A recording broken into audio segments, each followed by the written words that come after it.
नमस्कार। पिछले वीडियो में हमने जैसलमेर के भाटी शासकों के बारे में पढ़ा था। आज इस वीडियो में हम पढ़ेंगे चावड़ा वंश एवं कछवाहा वंश के बारे में। चावड़ा वंश भट्टियों की भांति राजस्थान के आदिवासियों में चावड़ा भी बड़े प्राचीन राजपूत हैं। वैसे तो इनके राज्य का होना भीनमाल, वड़वाण या काठियावाड़ में और अनिलवाड़ा, पाटन में प्रमाणित होता है, परंतु इन सब में भीनमाल में इनका राज्य सबसे प्राचीन था। संस्कृत लेखों में चावड़ों के लिए चाप, चपोतकट, चावोट आदि नामों को काम में लिया गया है। 914 ईस्वी के धरणीवराह के दानपत्र में शंकर के चाप से उत्पन्न होने के कारण इन्हें चाप कहा गया। यह उल्लेख कल्पना पर आधारित मालूम होता है। संभवतः चाप, चांपा या चंपक नाम का इस वंश का इनका कोई आदि पुरुष रहा हो, जिसके नाम से इस वंश को चावड़ा वंश कहा गया हो। इनकी उत्पत्ति के विषय में भी विभिन्न मत हैं। कोई इन्हें चालुक्यों की और कोई इन्हें परमारों की प्रशाखा मानते हैं। कुछ विद्वान इनकी गणना गुर्जरों के अंतर्गत करते हैं, परंतु 739 ईस्वी के कलचुरी के दानपत्र में अरबों के आक्रमण के प्रसंग में चावड़ा और गुर्जरों को विभिन्न अंकित किया गया है। कर्नल टोड ने इन्हें शीथियन प्रमाणित किया है। युवान च्वांग, जो 661 ईस्वी के आसपास भीनमाल आया था, चावड़ों को क्षत्रिय लिखता है। भीनमाल के चावड़ों का सामग्री के अभाव से श्रृंखलाबद्ध इतिहास नहीं मिलता है, परंतु ये तत्र कुछ संकेतों के द्वारा जो समसामयिक साधनों में मिलते हैं, हम इनके संबंध में धुंधली ऐतिहासिक स्थिति पर कुछ प्रकाश डाल सकते हैं। वसंतगढ़ के 625 ईस्वी के शिलालेख में वरमलात नामक शासक के राज्य में सामंत रजिल, जो सत्याश्रम का पुत्र था, अर्बुद देश का स्वामी बना। भीनमाल में रहने वाले माघ कवि ने अपनी पुस्तक शिशुपाल वध में सुप्रभ देव को वरमलात का सर्वाधिकारी बताया है। ब्रह्मगुप्त ने अपने ब्रह्मस्फुट सिद्धांत नामक रचना में 628 ईस्वी में चंपावंशी व्याघ्रमुख का उल्लेख किया है। इस वंश के नाश होने का संकेत 739 ईस्वी के कलचुरी के दानपत्र में मिलता है, जहां अरबों की चढ़ाई का वर्णन है। इनकी पुष्टि फतुहल बलदान नामक फारसी तवारीख से होती है, जिसमें जुनैद के द्वारा भीनमाल या बुलमाल पर अरब आक्रमण का जिक्र है। ऐसा प्रतीत होता है कि अरबों के द्वारा नष्ट किए गए चावड़ों के बचे हुए राज्य को प्रतिहारों ने अपने अधिकार में कर लिया। अगला राजवंश है कछवाहा वंश। ऐसी मान्यता है कि कछवाहा रामचंद्र के ज्येष्ठ पुत्र कुश के वंशधर थे। कुछ विद्वान कच्छपवट का विकृत रूप कछवाहा मानते हैं और इनका संबंध ग्वालियर, डूबकुंड और नरवर से स्थापित करते हैं, परंतु स्ट्रगल फॉर एम्पायर में कछवाहा और कच्छप घटनों को अलग माना है। इनका तीनों शाखाओं के कच्छप घटों से कोई संबंध नहीं, ऐसा इस पुस्तक में स्थिर किया गया है। प्राचीन लेखों में कछवाहों को कच्छपघट या कछपारी लिखा है। जनरल कनिंघम का विचार है कि ऊपर बताए गए दोनों शब्दों के अर्थ में कोई भेद नहीं है। कच्छपघन शब्द से बोलचाल में कछवाहा बना है। कुश की संतति होने से भी कुशवाहा से कछवा बनना स्वाभाविक दिखाई देता है। कुछ विद्वान ये भी मानते हैं कि कछवाहिनी कुलदेवी से इस राजवंश को कछवाहा कहने लगे। सूर्यमल के अनुसार किसी कुर्म नामक रघुवंशी शासक की संतति होने से ये कुर्म वंशी कहलाने लगे और भाषा में उन्हें कछवाहा कहा जाने लगा। डॉक्टर ओझा की तो ये मान्यता है कि किसी मूल पुरुष से इस वंश के राजपूतों को कछवाहा कहा जाने लगा। कछवाहों के पूर्वज सोन नदी पर स्थित रोहतास से आए और ग्वालियर, दूबकुंड व नरवर में गुर्जर प्रतिहारों के सामंत बन गए। गुर्जर प्रतिहारों की शक्ति क्षीण होने पर कछवाहे स्वतंत्र हो गए। सिकंदर के आक्रमणों के साथ कछवाहा राजपूत ग्वालियर और नरवर से हटकर पश्चिम की ओर चले गए थे और जयपुर के निकट आकर बस गए थे। कछवाहा के एक वंशज दुल्ह राय या दुल्हा राय ने दौसा में और फिर बड़गुजरों को परास्त कर 1137 ईस्वी में ढूंढाड़ में नवीन राज्य स्थापित किया। दुल्ह राय के बचपन का नाम तेजकर्ण था। अति सुंदर होने के कारण उसका नाम दुल्हा राय पड़ गया। भाग्यवश दुल्हा राय लालसोट आया और उसने वहां के चौहान नरेश राला हंसी की पुत्री से विवाह किया। चौहान नरेश ने अपनी पुत्री को दहेज में दौसा दिया।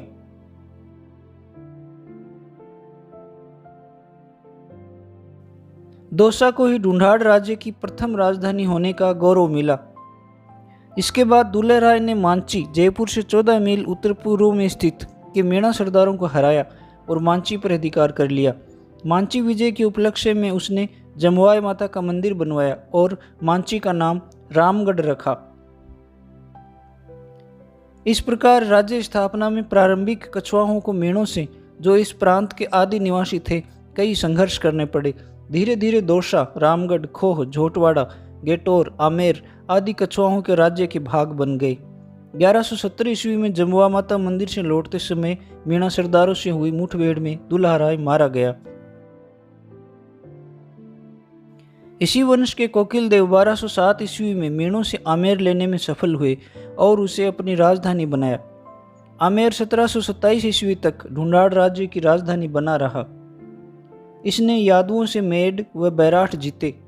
इसी वंश के नरु से नरुका और शेखा से शेखावतों की शाखाएं फटी। यह प्रारंभ में मुख्य शाखा के अधीन रहे, परंतु शेखा ने आगे चलकर अपनी स्वतंत्र सत्ता स्थापित कर ली। जिस भाग में शेखा ने स्वतंत्र राज्य स्थापित किया वह शेखावाटी नाम से प्रसिद्ध है। कछवाहा कुछ समय चौहानों के तथा पीछे गुहिलों के राजनीतिक प्रभाव क्षेत्र में रहे। आगे चलकर मुगल सत्ता से संबंध जोड़ने से कछवाहों का राजस्थान में प्रभाव बढ़ गया। इनके शक्तिशाली शासकों में पंचम देव या पंचवन देव का नाम प्रसिद्ध है। ब्रह्म से पंचवन देव को पृथ्वीराज चौहान का समकालीन सामंत माना है, जो पृथ्वीराज का महोबा युद्ध में सहयोगी था और तराइन के युद्ध में लड़कर वीरगति को प्राप्त हुआ। स्थानीय वंशावलियों के आधार पर पंचवन देव का समय 1070 से 1094 ईस्वी तक निर्धारित होता है, जिससे उसका पृथ्वीराज का समकालीन होना प्रमाणित नहीं होता। फिर भी प्रारंभिक कछुआओं के वंशक्रम में अधिक शोध अपेक्षित है। पंचवन देव की मृत्यु के बाद ढूंढाड़ पर ख्याति के अनुसार क्रमशः मालशी, जिलदेव, रामदेव किलहण, कुंतल जनसी, उदयकरण, नरसिंह, उदरण व चंद्रसेन ने शासन किया। चंद्रसेन का पुत्र पृथ्वीराज मेवाड़ के महाराणा सांगा के सामंत होने के नाते खानवा के युद्ध में बाबर के विरुद्ध लड़ा था। खानवा के युद्ध में ही उसने वीरगति पाई। उसने कछवाहा सामंतों को 12 श्रेणियों में बांटा, जिन्हें 12 कोठरी कहा गया। पृथ्वीराज की मृत्यु 1527 ईस्वी के बाद उसका छोटा लड़का पूर्णमल आमेर का शासक बना। ऐसा कराने में उसकी माता बालाबाई का, जो बीकानेर के राव लोणकरण की पुत्री थी, हाथ था। इस घटना से पृथ्वीराज का ज्येष्ठ पुत्र भीमदेव बड़ा रुष्ट हुआ और उसने पूर्णमल को हराकर 1533 ईस्वी में इसकी राजगद्दी प्राप्त कर ली। यहाँ से आमेर के राज्य में गृह कलह का सूत्रपात हुआ। यही कारण है कि क्रमशः अफगान और मुगलों का प्रभाव आमेर में बढ़ता चला गया। भीमदेव की 1536 ईस्वी में मृत्यु हो जाने पर उसका लड़का रतन सिंह आमेर का शासक बना। वह ऐयाश होने से राजकाज में रुचि नहीं लेता था और राज्य का सभी काम तेज सी रायमलोत देखता था। शेरशाह की बढ़ती हुई शक्ति के सामने यह टिक न सका और इसे उसकी अधीनता स्वीकार करनी पड़ी। उसी के समय में उसके चाचा व पृथ्वीराज के भाई सांगा ने राव जेत सिंह की सहायता से आमेर के निकट मोजमाबाद तथा उसके आसपास की भूमि पर अपना अधिकार स्थापित कर लिया और अपने नाम से सांगानेर बसाया। इस समय भी रतन सिंह और सांगा में आमेर लेने के लिए खींचतान चलती रही। सांगा आमेर पर कब्जा करने में असफल रहा। सांगा की मृत्यु के बाद उसके छोटे भाई भारमल ने रतन सिंह से वमनस्य रखना आरंभ किया। उसने कई सामंतों और रतन सिंह के छोटे भाई आशकरण को अपने पक्ष में कर लिया, ये कहकर कि रतन सिंह तो शराबी और निकम्मा शासक है। उसने आशकरण को शासक घोषित करने के लिए संगठन कर लिया। इस प्रकार के प्रयत्न में भारमल का स्वार्थ निहित था, जिसको सामंतगण तथा आशकरण नहीं समझ सके। भारमल के बहकावे में आकर आस्करण ने रतन सिंह को जहर देकर मरवा डाला और स्वयं शासक बन गया। परंतु थोड़े ही समय में भारमल ने सामंतों को अपनी ओर मिलाकर आस्करण को पदच्युत कर दिया और जून 1547 में वह स्वयं आमेर का शासक बन बैठा।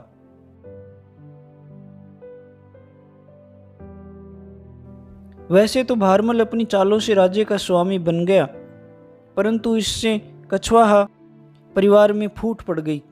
वह स्वतंत्र रूप से आमेर में अपनी शक्ति को बनाए रखने में असमर्थ था। उसके लिए आवश्यक था कि वह आस्करण और उसके साथियों से सतर्क रहे। भारमल कूटनीतिज्ञ था, उसमें समय की गति को पहचानने की क्षमता थी। जब उसने देखा कि आस्करण शेरशाह के पुत्र सलीम शाह की शरण में पहुंच गया है तो उसे आमेर पर चढ़ा लाया है, तो उसने सलीम शाह के सरदार हाजी खां पठान को धन देकर अपनी ओर मिला लिया और आस्करण को भी संतुष्ट करने के लिए उसे नटवर का राज्य दिला दिया। इस प्रकार हाजी खां भारमल का मित्र बन गया।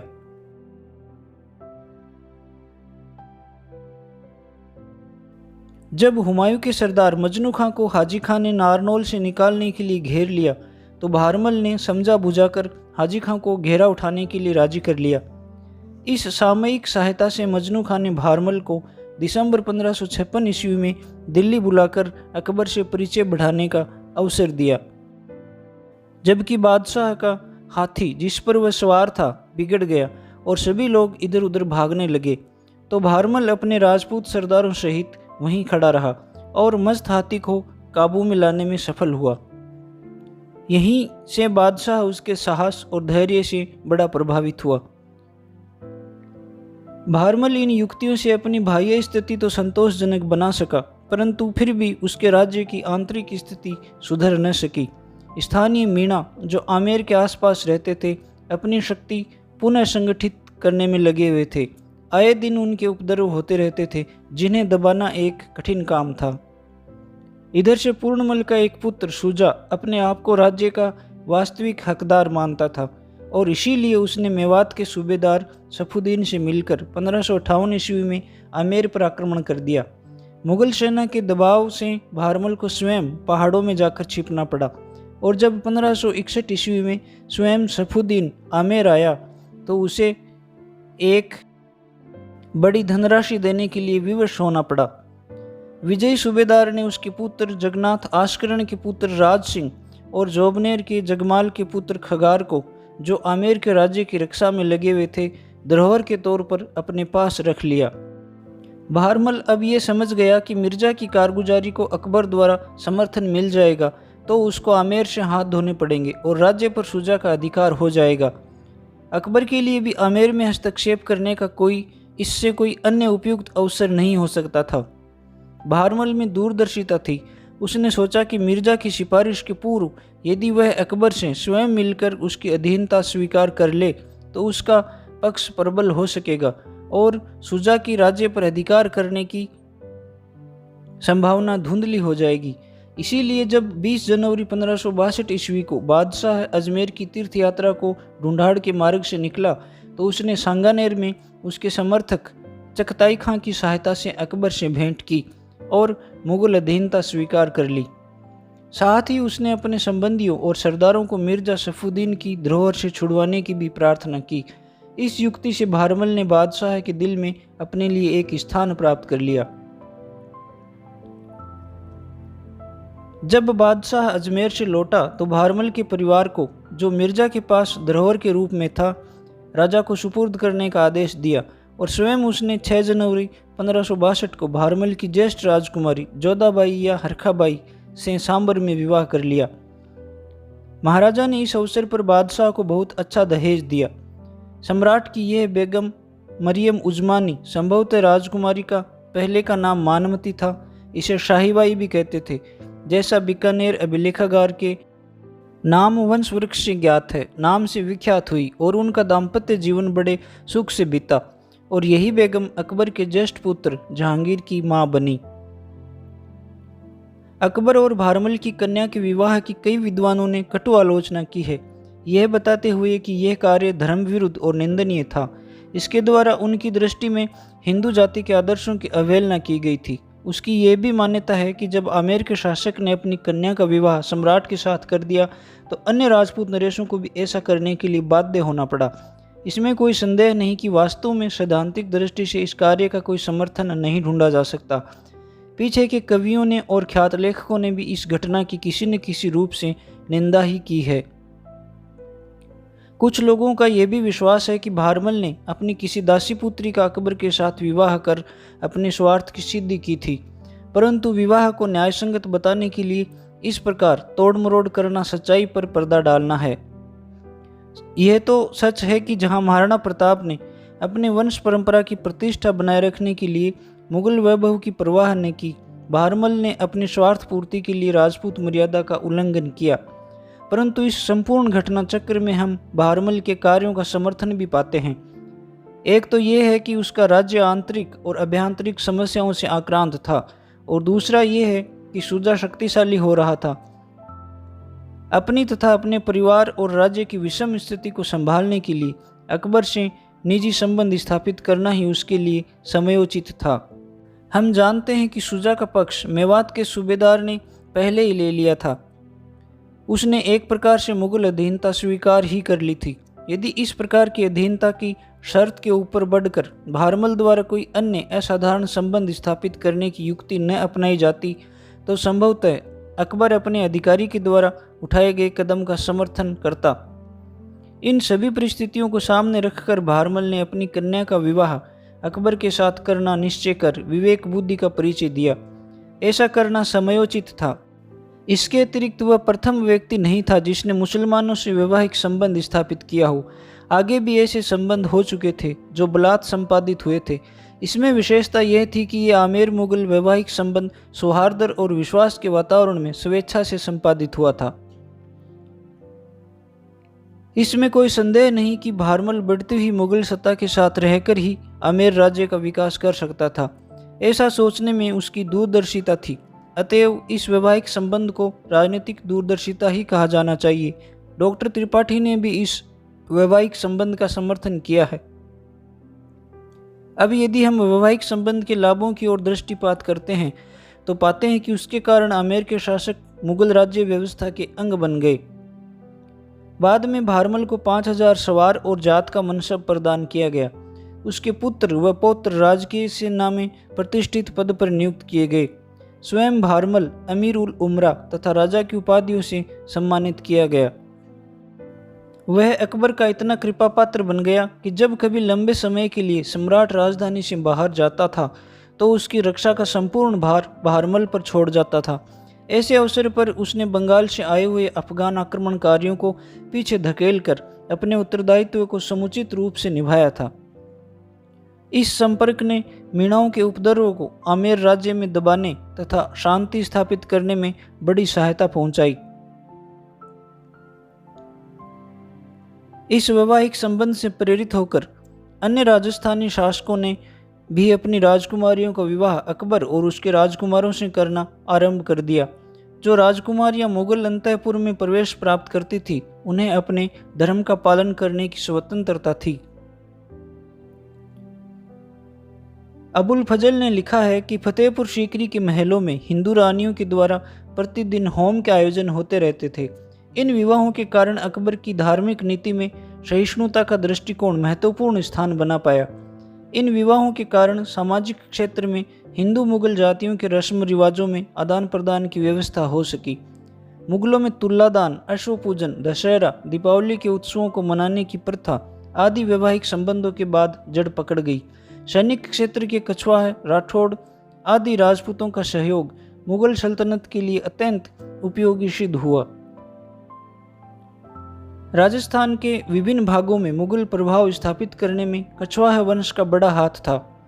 इस वंश के राजाओं और राजकुमारों की भारतीय तथा सीमांत प्रांतों में सेवाएं बड़ी उपादेय सिद्ध हुई। इन प्रांतों की विजयों में मान सिंह, जगन्नाथ, मिर्जा राजा जय सिंह तथा सवाई जय सिंह की श्लाघनीय देन थी।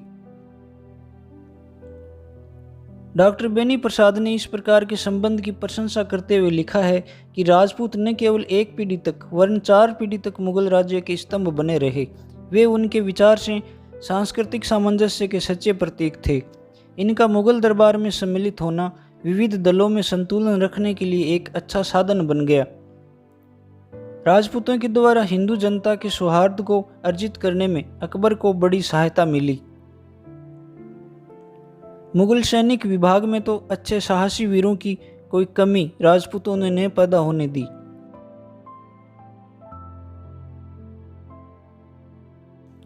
भारमल एक महत्वाकांक्षी शासक था जिसने अपने लिए कूटनीति से राज्य प्राप्ति का मार्ग ढूंढ निकाला।